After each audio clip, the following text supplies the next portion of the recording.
हमारे प्यारे नबी का बचपन कैसे गुजरा और आपके वालिदा के इंतकाल के बाद आपकी परवरिश किसने की, चलिए जानते हैं। नबी पाक सल्लल्लाहु अलैहि वसल्लम दूसरे बच्चों की तरह खेलते तो थे मगर बुतों के करीब कभी नहीं जाते थे। जब बाकी बच्चे बुतों के सामने खेलते, कभी उनकी पूजा की नकल करते तो आप खामोशी से अलग हट जाते। एक दिन बीबी आमिना रहमतुल्लाह अलैहा ने देखा कि कुछ बच्चे काबा के पास अपने नन्हे हाथों से बुतों को छू रहे हैं, लेकिन मोहम्मद थोड़ी दूर खड़े आसमान की ओर देख रहे थे। बीबी आमिना रहमतुल्लाह अलैहा ने हैरानी से पूछा, बेटा मोहम्मद, तुम उनके साथ क्यों नहीं खेलते? आपने मासूम अंदाज में जवाब दिया, अम्मा ये तो पत्थर हैं, न ये सुनते हैं न देखते हैं, मुझे इनमें कुछ भी नजर नहीं आता। ये सुनकर बीबी आमिना की आंखें नम हो गईं। उन्होंने बेटे को सीने से लगाया और दिल ही दिल में बोली, ये बच्चा अल्लाह की तरफ से भेजी गई खास अमानत है। जब नबी पाक सल्लल्लाहु अलैहि वसल्लम 6 साल के हुए तो बीबी आमिना ने फैसला किया कि वो बेटे को लेकर मदीना जाए ताकि छोटे मोहम्मद अपने वालिद की कब्र की जियारत कर ले। आप दोनों काफिले के साथ मदीना के लिए चल दिए। सफर आसान नहीं था, रेगिस्तान की तपती धूप, ऊंटों की सवारी और लंबी दूरी,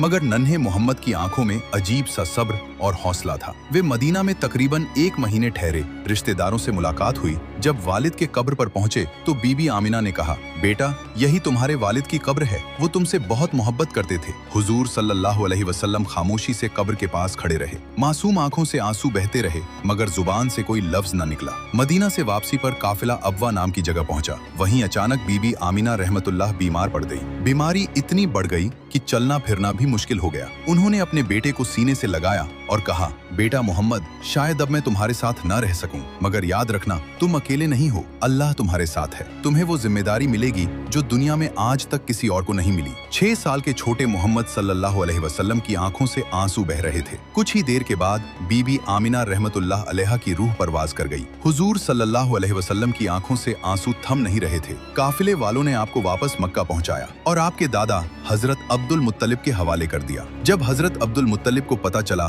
कि बहू बीबी आमिना भी दुनिया से रुखसत हो गई है तो उनकी आंखें भी भर आईं। उन्होंने नन्हे मोहम्मद सल्लल्लाहु अलैहि वसल्लम को अपनी गोद में लिया और कहा, बेटा ये तुम्हारे रब की आजमाइश है, इससे कभी घबराना मत। तुम्हारा दादा अभी जिंदा है और मुझे यकीन है कि तुम्हारा रब हर लम्हा तुम्हारा सहारा बनेगा। सुभान अल्लाह। जब दुनिया के सहारे छूट जाएं तब भी अल्लाह अपने बंदे को तन्हा नहीं छोड़ता। हमारे प्यारे नबी इसका सबसे खूबसूरत सबूत हैं। अगर आपको भी नबी पाक से सच्ची मोहब्बत है तो दिल से लिखें, सुभान अल्लाह।